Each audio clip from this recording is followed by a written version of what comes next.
Bienvenue dans l'antre de l'inconnu et de l'horreur. 1968. C'est 2001, l'Odyssée de l'espace.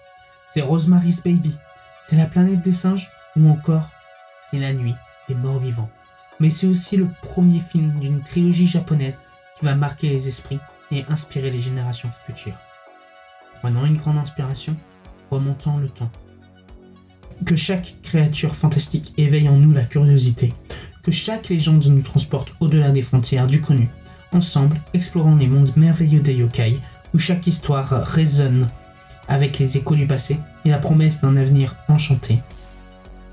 Prenons un bon thé et allons braquer les projecteurs sur cette trilogie fascinante et riche en légendes et monstres qui est Yokai Monster. Donc 1968 voit le jour de la guerre des yokai, qui est un film mêlant mythes mésopotamiens et yokai, car oui, il y a des yokai dans ce film, et pas des moindres, car on peut retrouver des yokai un peu plus populaires, tels le Kappa, Futakushi Onna, ou mon chouchou, le Kazaobake. D'ailleurs, pour l'anecdote, il faut savoir que la marionnette du Kazaobake est devenue un peu l'image de ce yokai. Puis un peu plus tard dans la même année, nous avons eu Spook Warfare, puis en 69, on voit le dernier épisode de la trilogie avec Along with Ghosts. Mais ces films ont marqué pour quelque chose d'assez important. En effet, ils ont été réalisés avec le Tokusatsu.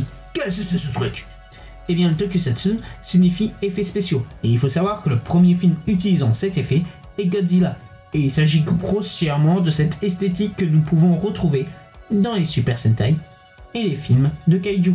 Il incarne un style cinématographique unique qui combine costumes élaborés, maquettes détaillées et effets visuels pour donner vie à des monstres et à des univers fantastiques. Cette esthétique a trouvé une place spéciale dans la trilogie des yokai, offrant aux spectateurs une immersion visuelle dans l'univers des yokai d'une manière jamais vue auparavant. Et surtout, elle traite des yokai qui est une partie culturelle importante du pays. Mais à quel point la trilogie des yokai a marqué ?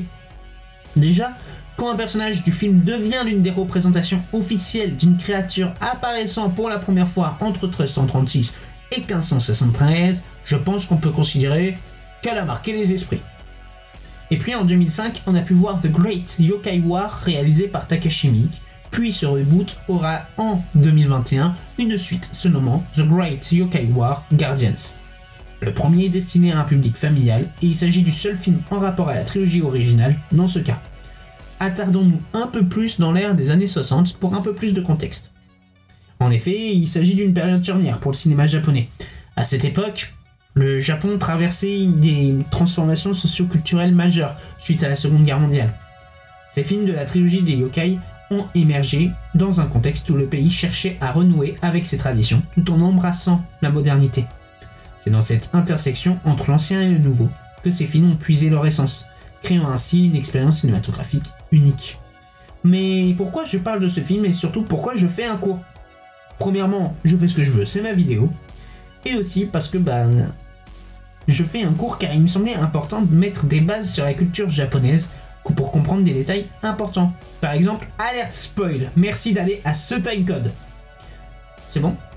C'est parti.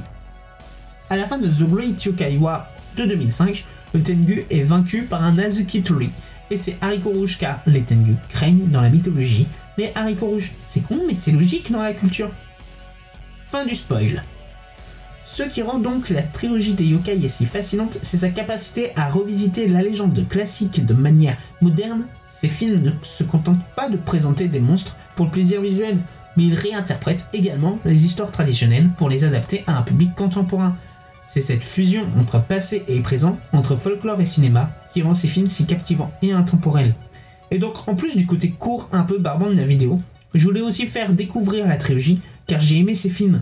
Les films permettent d'accéder facilement à une nouvelle culture qui nous est complètement inconnue. Et donc, je voulais parler de ces œuvres, car ils méritent le coup d'œil. Ce que j'aime dans ces films, ce sont les effets assez cheapos pour nous, à l'époque, mais qui fonctionnent quand même très bien. Et surtout, je suis friand des œuvres avec plusieurs monstres ou autres comme Scooby-Doo 2, Smash Bros, Pokémon et donc Yokai Monster. Un aspect remarquable des yokai est leur diversité. Chaque créature possède son propre folklore, c'est très distinctif et parfois même sa propre moralité. Certains yokai sont farceurs, d'autres bienveillants ou encore malveillants. Cette variété permet non seulement une exploration riche et captivante, mais aussi des histoires et des interprétations multiples, offrant ainsi une profondeur narrative inattendue pour ceux qui se plongent dans cet univers. Les yokai ont toujours été une partie intrinsèque de la culture japonaise, étant des créatures surnaturelles souvent considérées comme des esprits ou des monstres. Ce sont ces éléments du folklore japonais qui ont été magnifiquement incarnés dans cette trilogie. En plongeant dans les films, les spectateurs peuvent non seulement apprécier l'aspect divertissant des monstres, mais aussi en apprendre davantage sur les croyances et les légendes profondément enracinées dans la culture japonaise. Si vous voulez voir les films, on peut trouver facilement pour une trentaine d'euros un coffret DVD avec la trilogie originale en VOST-FR ainsi que la version 2005 en VF et VOST-FR, que j'ai d'ailleurs la chance de posséder. Sur ce, j'espère que cette vidéo vous a plu et que vous ayez appris des choses. Si c'est le cas, je vous invite à lâcher un petit like et de partager la vidéo. N'hésitez pas à venir dans les commentaires me dire vos yokai préférés ou me dire quel sujet vous voulez que j'aborde la prochaine fois. Et si vous voulez suivre l'actualité de la chaîne, je vous invite à vous abonner et à mettre la cloche pour ne rien rater. Sur ce, à bientôt. Je retourne dans mon antre récupérer mes objets abandonnés. On ne sait jamais.